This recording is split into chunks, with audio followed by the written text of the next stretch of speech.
Hey, this is Matthew with BI Polar. In our last data culture video, we introduced the concept of Power BI being like a two-edged sword. In today's video, we're going to take this analogy to the next level, talking about how following best practices, whether those presented in this series or in the Power BI adoption roadmap, can prepare you to be a true data fencing master. I hope you'll stay with me.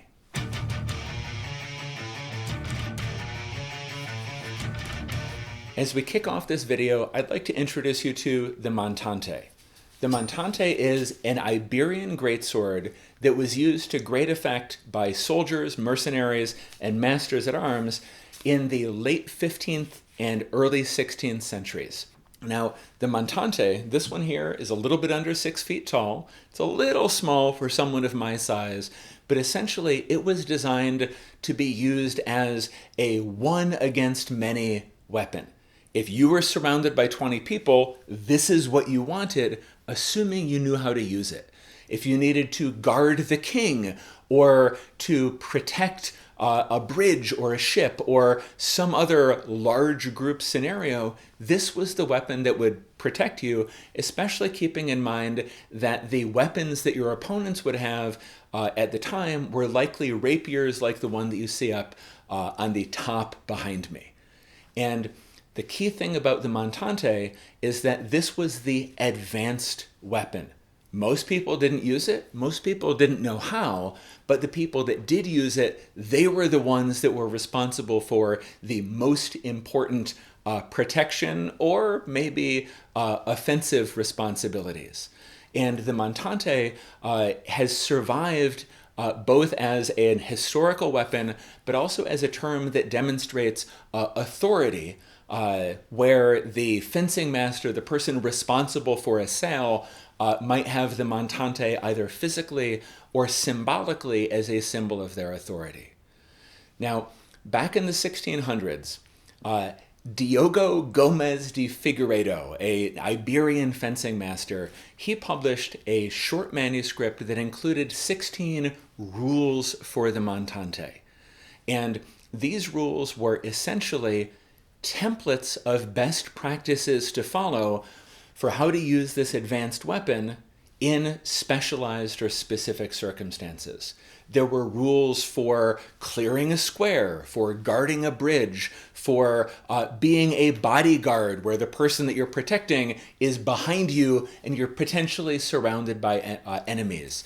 And each rule is made up of a specific series of activities, maybe something like this.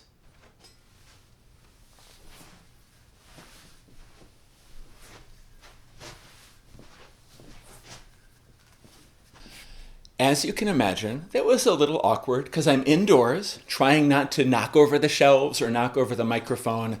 But as you can see, doing a couple cuts, taking a couple steps, coming back to where I started.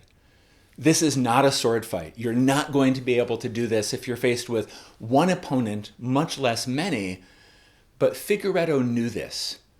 These rules are essentially the building blocks, the fundamental techniques that a master swordsman would need so that he could apply them in the moment when each one was called for. When you're surrounded, it's not one thing to do. It is instead the series of things that you will do, adapting and adjusting as your opponents get closer or further away, or as your goals are achieved or again get closer or further away. And the reason I'm building up this analogy is because these rules are like the guidance presented in this video series or in the Power BI adoption roadmap.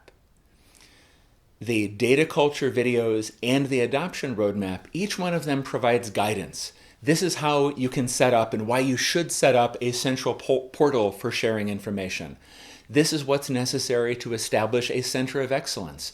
This is how you can nurture your community of practice. This is how you can provide training and other enablement activities.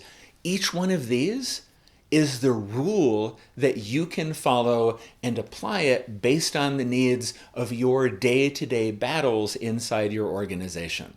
It's not about the sword, like this is my analogy because I love swords as much as I love data, but the analogy holds up to closer and closer inspection because each of these individual pieces is valuable on its own only when it's used in the right context.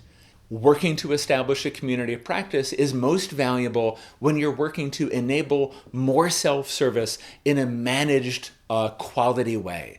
And just as the montante is the expert's weapon, it's something that most people would never touch, most people also will never go beyond their own BI needs. And it is those advanced users, those leaders that need to not just overcome personal challenges, but overcome organizational challenges that will need the guidance presented in the rules in this data culture video series and in the Power BI adoption roadmap. So as you look at the opponents and the challenges that are ahead, as you prepare to face them, take a moment to review the videos that are in this series, and definitely take a moment to go and look at the Power BI adoption roadmap and the guidance and the rules that it contains. It's not a simple blueprint to follow, but what it is those building blocks that you can learn, internalize, and then adapt to the circumstances that you will face as you're going to make large change on the battlefield of building a data culture. And I wish you the best of luck.